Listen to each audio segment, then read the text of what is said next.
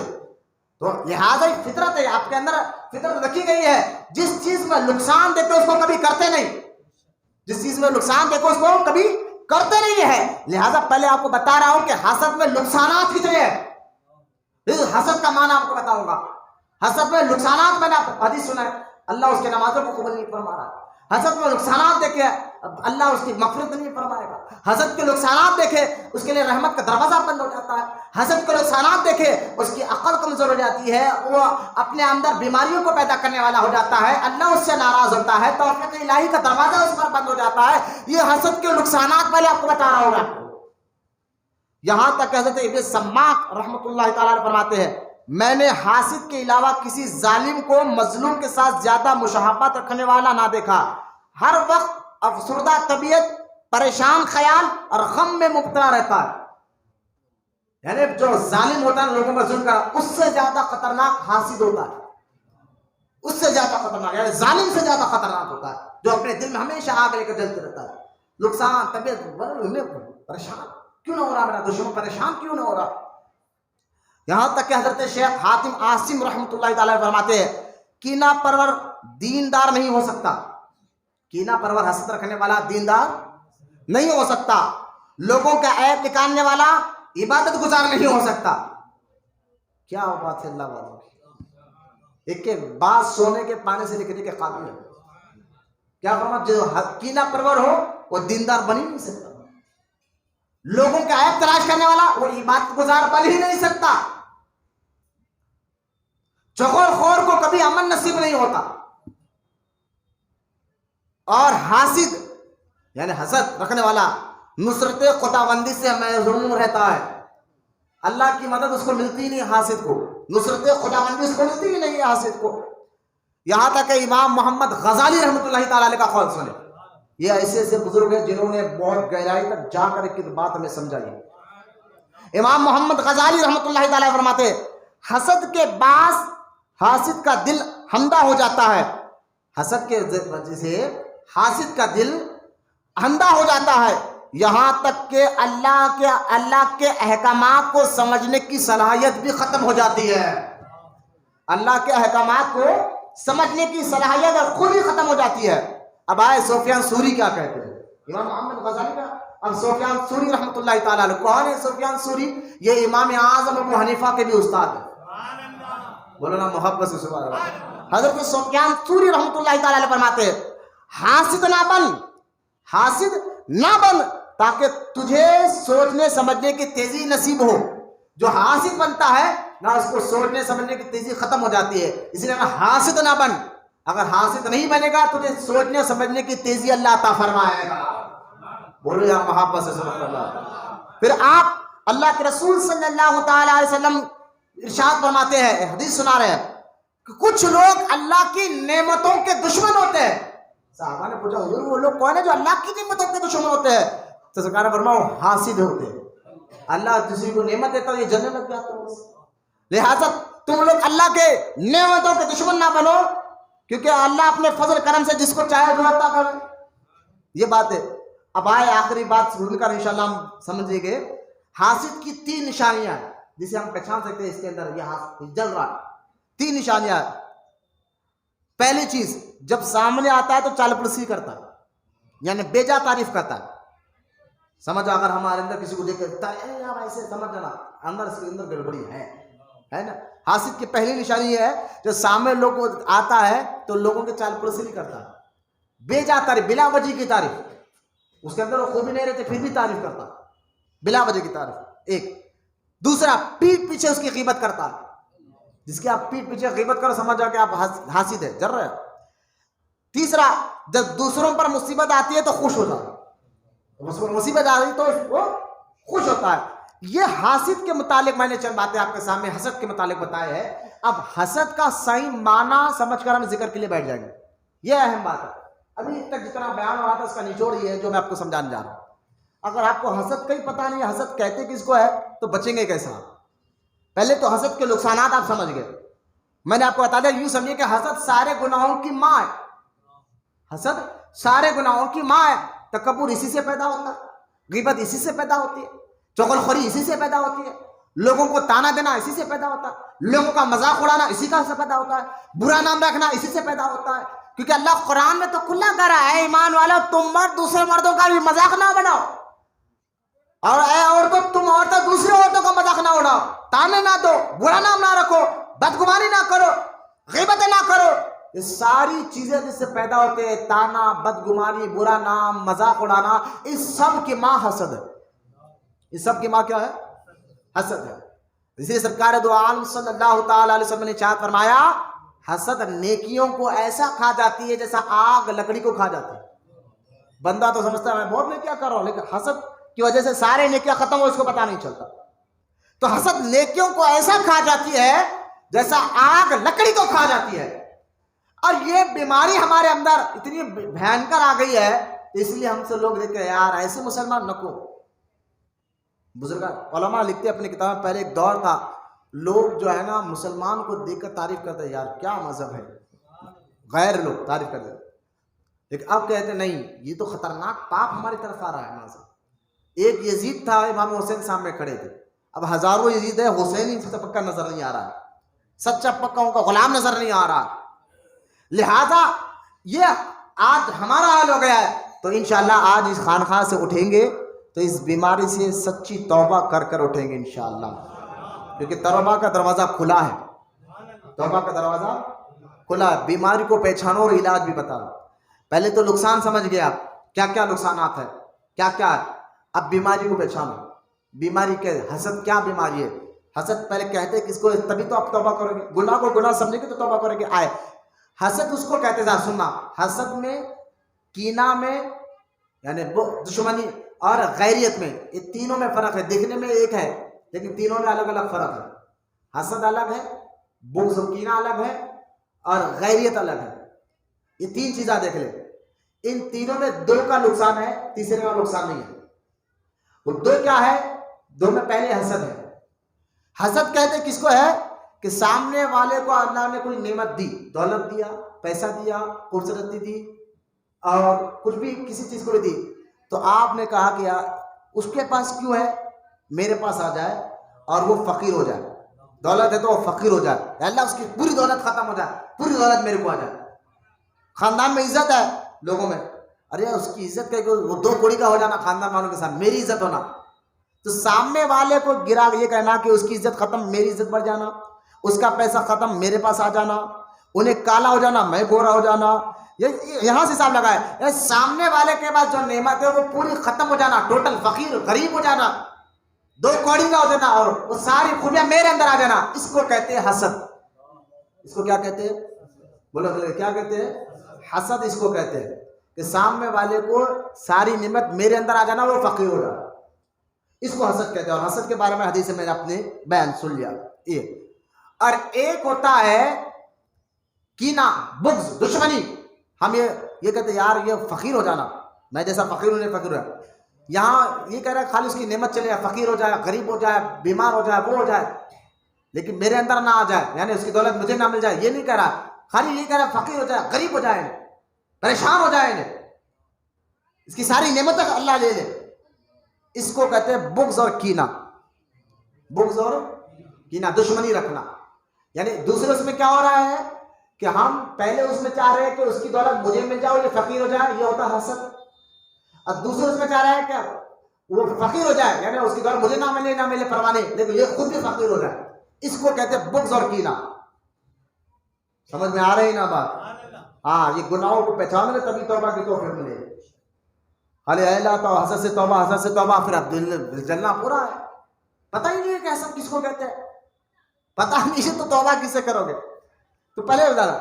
اور ایک ہوتا ہے غیرت. ایک آدمی کے پاس مال و دولت ہے, اور اتنی دولت, اتنا مال ہے کہ وہ اپنی دولت کا بے جا استعمال کر رہا, غلط جگہ استعمال کر رہا, شراب میں استعمال کر رہا ہے, زنا میں استعمال کر رہا ہے, لوگوں کو تکلیف پہنچانے میں استعمال کر رہا ہے, لوگوں کو تکلیف پہنچانے میں استعمال کر رہا ہے تو یہ کہہ رہا ہے اللہ اس کی ساری دولت ختم ہو جائے، ساری دولت، یہ دولت کے ذریعے سے لوگوں کو تکلیف پہنچا رہا ہے، اس دولت کے ہی ذریعے سے لوگوں کو نقصان پہنچا رہا ہے، دولت کے ہی ذریعے سے شراب پی رہا ہے، جوا کر رہا ہے نا، تو ایسی دعا کرنا اس کی ساری دولت ختم ہو جائے، فقیر ہو جائے، تاکہ یہ دولت رہے گی نہیں اور یہ لوگوں کو تکلیف نہیں پہنچائے گا.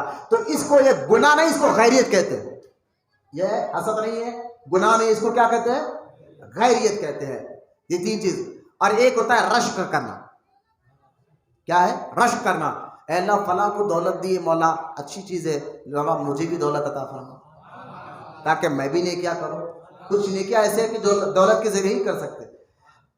کوئی اے اللہ مجھے بھی علم عطا فرما، فلاں کو عالم بنا مولا ان کی علم اور ترقی دے اور مجھے بھی علم عطا فرما. یہ کہتے، اس کو کہتے ہیں رشک کرنا. کیا کرنا؟ یہ گناہ نہیں ہے. غیریت گناہ نہیں ہے، رشک کرنا گناہ نہیں ہے. حاسد کے سامنے والے کو کہنا کہ اس کے سارے خوبیاں ختم ہو جائے، سب میرے اندر آ جائے اور یہ فقیر ہو جائے، یہ حسد. سامنے والا پریشان ہو جائے، چاہے میں پریشان ہو یا نہ ہو، وہ فقیر ہو جائے، یہ ہوتا ہے بغض اور کینہ. اور کوئی دولت کا بے جا استعمال کر رہا ہے تو اس کے لیے دعا کر دے رہا ہے کہ اللہ اس کی دولت دے دے، تو یہ ہوتا ہے غیریت، یہ گناہ نہیں. اور سامنے والے کی دولت اور علم اور حسن جمال کو دیکھ کر اپنے لیے بھی دعا کرنا، اللہ مجھے بھی عطا کر، میرے بھائی کو جیسا عطا کرا مجھے بھی عطا کر، تو اس کو کہتے ہیں رشک کرنا. اب ان چار باتوں میں آپ کا دل کس منزل پر ہے آپ کو تلاش کرنا. اگر سامنے والے کو دیکھ کر جلن ہو رہی ہے، اس کے پیسے کو دیکھ کر، اس کی بات چیت کو دیکھ کر، اس کے اخلاق کو دیکھ کر، اس کے علم کو دیکھ کر، اس کے خوبصورتی کو دیکھ کر، اس کے گھروں کو دیکھ کر، اس کی دولت کو دیکھ کر، اور آپ کا دل یہ چاہ رہا ہے یار اس کو ہے نا اس کی ساری دولت فقیر ہو جائے مجھے مل جائے، تو یہ حسد ہے. اور زیادہ تر لوگ اسی میں ہوتے ہیں، میں پریشان ہو جانا پورا منہ آڑا کر کے بولتے ہیں. تو لہٰذا ان چیزوں سے اگر آپ توبہ کریں گے، حسد سارے گناہوں کی ماں ہے. اگر آپ حسد کو سمجھیں گے تو انشاءاللہ توبہ کی توفیق ملے گی انشاءاللہ. آج خانقاہ محبوب اولیاء سے پیغام لے، اپنے اخلاق، اپنے کردار، اپنے مزاج کو سنوارے. جہاں نرمی کرنا نرمی ضرور کرے، جہاں سختی کرنا وہاں سختی ضرور کرے. حسد جیسی بیماری سے اپنے دلوں کو پاک و صاف رکھے اور دعا کرتا رہے اللہ سے، اللہ ہمارے دلوں سے حسد کو ختم کرے، غیبت کو ختم کرے. یہ ساری بیماریوں کی جو ماں حسد ہے، اس سے اللہ ہم تمام کی حفاظت فرمائے. اور کیا فرمایا غوث اعظم نے، جب تک تمہارے دلوں سے حسد نہیں نکالے گا تمہاری روحانی طاقت بھی نہیں بڑھے گی. مرید کو تو اور ضروری ہو گیا، مرید کو تو اور ضروری ہو گیا بچنا. غوث اعظم کو حسد نہیں نکلے گا تو اللہ کی ولی بن ہی نہیں سکتا. ولی بننا ہے تو حسد سے بچو. اس لیے علماء اور مشائخ سے تو اور ہاتھ جوڑ کر التجا کی جاتی ہے کہ پہلے آپ بھی بچو. دوسرے عالم کی تقریر کو دیکھ کر اپنے مت چھوڑو، دوسرے پیر کے اتنے مریدوں کو دیکھ کر آپ مت چھوڑو. ایک بھی اگر آپ کا مرید ہو، کچھ انبیاء ایسے بھی گزرے جن کا ایک بھی امتی نہیں تھا. کچھ انبیاء ایسے گزرے ہیں جن کا ایک دو امتی تھے. تو ایک دو مرید بھی ہو لیکن مضبوط ہو، صحیح ہو. مرید مضبوط ہو، صحیح ہو، یہ اللہ کی بارگاہ میں قبول ہے. تو لہٰذا مریدوں کو دیکھ کر نہ چڑھنا ہے، نہ عالم کو دیکھ کر چڑھنا ہے، نہ خانقاہوں کو دیکھ کر چڑھنا ہے، نہ گھروں کو دیکھ کر چڑھنا ہے. یہ حسد جیسی بیماری سے اپنے دلوں کو پاک و ستھرا رکھے تاکہ اللہ آپ کے روحانی ترقی کو بڑھائے. اب حسد سے بچیں گے، اللہ ہم کو ترقی عطا فرمائے. اللہ کی بارگاہ میں دعا، اللہ ہم تمام کو کہنے سننے سے زیادہ عمل کی توفیق عطا فرمائے. دیر سے بوڑھے بچے نوجوان یہاں بیٹھے، مولا ان کے بیٹھنے کو قبول اور مقبول فرمائے. وما علینا الا البلاغ والحمد للہ رب العالمین.